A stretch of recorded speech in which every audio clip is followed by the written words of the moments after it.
What is trademark dilution? It's one of the more complicated areas of trademark law. Laws in the United States distinguish between dilution by blurring and dilution by tarnishment. One of the requirements for dilution is that the senior user was a famous mark prior to the junior user's use. Dilution by blurring arises from the similarity between a mark or trade name and a famous mark that impairs the distinctiveness of the famous mark. For example, if you see this mark, what do you think of?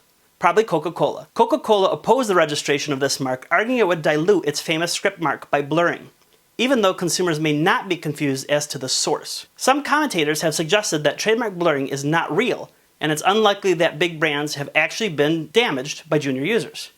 What do you think?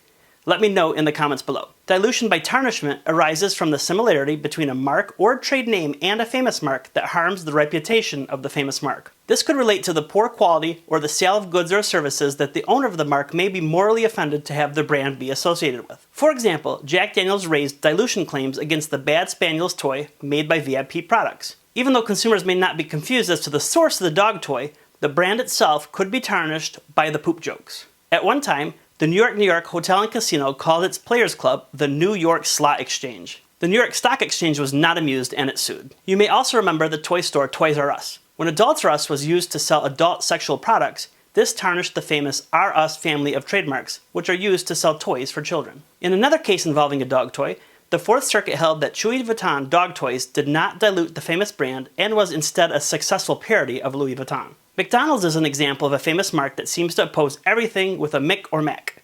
For example, they've recently opposed Macgoal for bird baths and bird cages, and McFilter for vacuum cleaner bags. How do you feel about dilution? Should the famous brands be protected in this manner? Leave your thoughts in the comments below. Either way, there's no diluting the fact that trademarks are fun.